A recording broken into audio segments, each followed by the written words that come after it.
کلام الہی میں سے ایک آیت کریمہ تلاوت کی ہے۔ دعا فرمائیں کہ اللہ رب العزت مجھے شرح صدر سے بیان کرنے کی اور ہم سب کو قرآن و سنت پہ عمل کی توفیق عطا فرمائے۔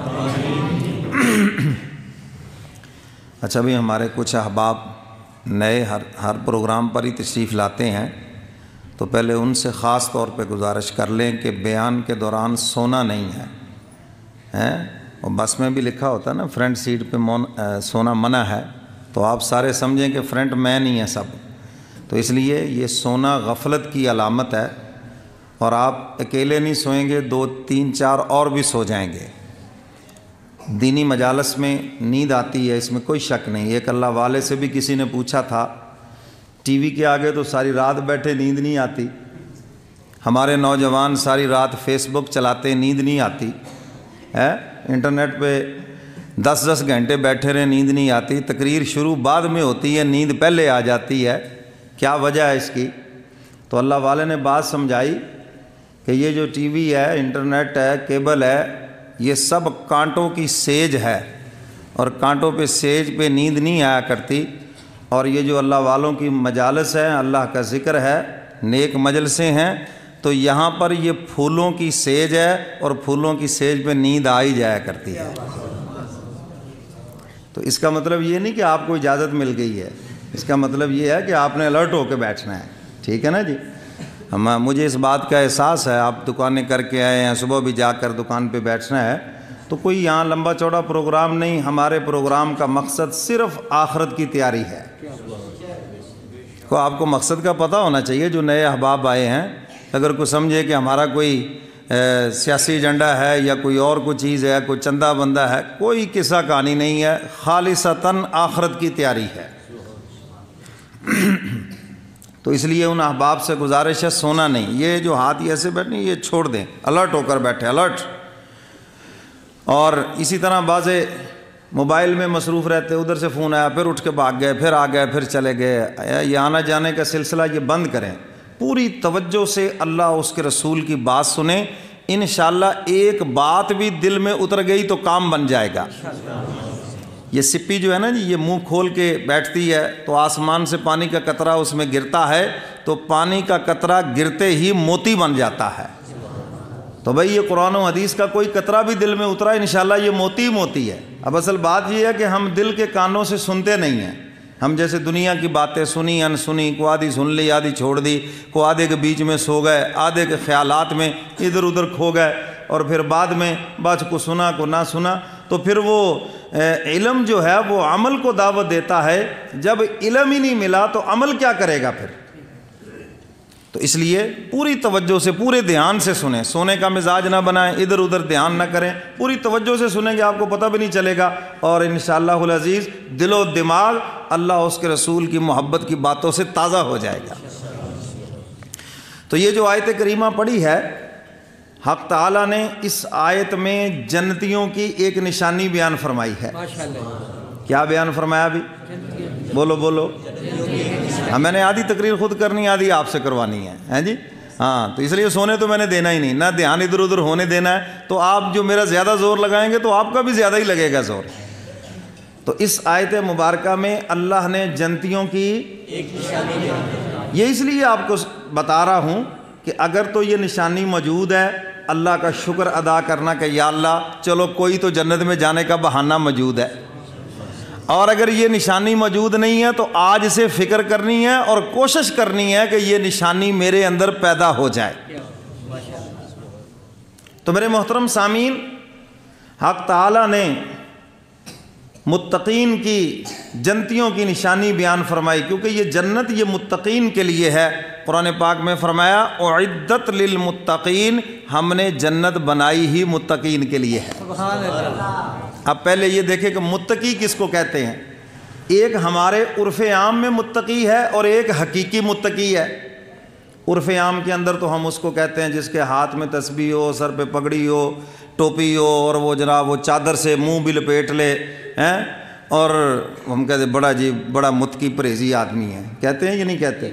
حضرت تھانوی رحمۃ اللہ علیہ جب پگڑی سر پہ رکھتے نا تو فرمایا کرتے تھے یار میرا جال لے کر آؤ جس کی وجہ سے لوگ ہمیں بزرگ سمجھتے ہیں. سمجھ آئیے بات کہ نہیں؟ تو فرمایا کہ یہ متقی کی نشانی نہیں ہے, متقی کی نشانی اور ہے بھائی. متقی اس کو کہتے ہیں جو گناہوں سے بچتا ہو, تقوی کی زندگی اختیار کرتا ہو, اسے متقی کہتے ہیں. اور جو گناہوں سے نہیں بچتا, ساری رات وہ نفلی عبادت کرتا ہو, وظائف بھی پڑھتا ہو, ذکر اذکار بھی کرتا ہو, تو اس کا نام متقیوں کی لسٹ میں نہیں آئے گا. یاد رکھنا, یہی غلط فہمی بہت سے لوگوں کو لگی ہے کہ جی شیطان بھی کہتا کوئی نہیں یار تو نے اتنی عبادت کی ہے, اتنے نیک کام کیے ہیں, چلو یار کو 2-4 گناہ کر لیے تو پھر کیا ہو گیا, اللہ میاں غفور رحیم ہے, پھر کیا ہو گیا. شیطان انہی چکروں میں ڈال کر اس کو گناہوں میں لگاتا ہے, اور جب انسان گناہوں میں لگتا ہے اس کی ساری عبادات کا نور اس کے دل سے ختم ہو جاتا ہے. حضرات صحابہ کرام کو 50 نمازیں تو نہیں پڑھتے تھے یار, کوئی سال کے روزے تو نہیں رکھتے تھے, یہی 1 ماہ کے روزے تھے, یہی 5 نمازیں تھیں, اور یہی 2.5% زکوٰۃ تھی. اصل وجہ کیا ہے؟ اللہ اکبر میرے محترم سامعین, ان کے دل سے غیر نکل گیا تھا اور گناہ کا تصور بھی نہیں تھا, اور اس قدر پاکیزہ ہستیاں ہیں دھرتی کے اوپر کہ کائنات ان کی مثال بھی پیش نہیں کر سکتی.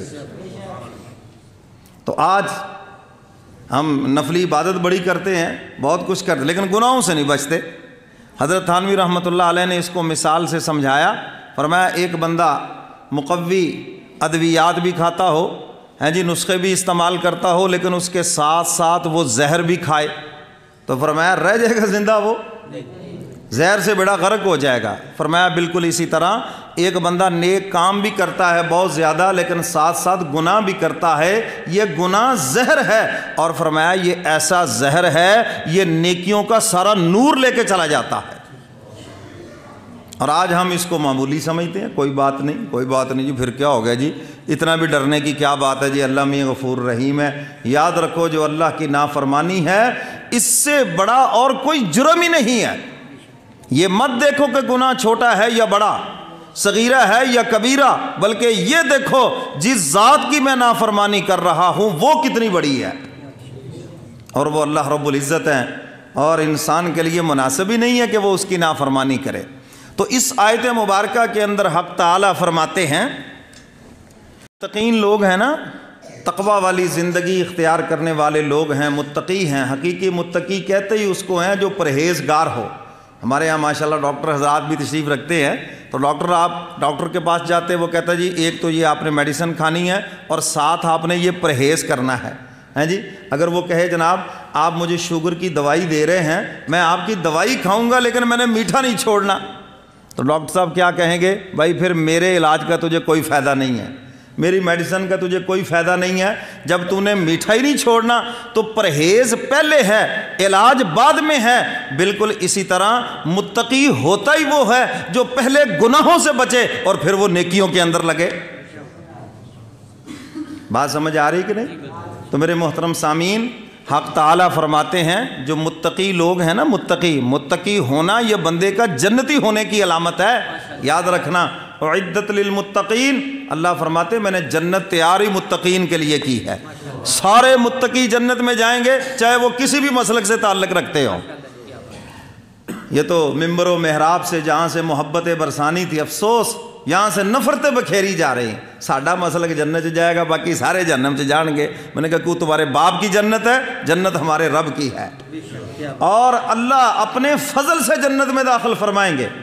تو بھائی متقین لوگ جو ہیں وہ ہر مسلک کے اندر موجود ہیں. ہاں یہ کہہ سکتے ہو کہیں تھوڑے ہیں کہیں زیادہ ہے, یہ تو آپ کہہ سکتے ہیں, لیکن یہ نہیں کہہ سکتے کہ جناب صرف ہم ہی متقی ہیں اور کوئی متقی ہے ہی نہیں یہاں پر. تو فرمایا کہ اعدت للمتقین, ہم نے جنت تیار کی ہے متقین کے لیے. اللہ فرماتے ہیں جو متقی ہے نا ان کا وصف سن لو, ان کی شان سن لو. فرمایا ان سے بھی گناہ ہو سکتا ہے, یاد رکھنا. ہاں وہ بھی انسان ہے, بتقاضۂ بشریت گناہ ان سے بھی ہو جائے گا, کبھی شیطان ان کو پھسلا دے گا۔ اور یہ جو شیطان ہے نا، یہ بڑا یار ہے، یہ ڈاکٹر کو ڈاکٹر کے روپ میں آ کے گمراہ کرتا ہے، مولوی کو مولوی کے روپ میں گمراہ کرتا ہے، مفتی کو مفتی کے روپ میں گمراہ کرتا ہے۔ میرے پیر و مرشد فرماتے ہیں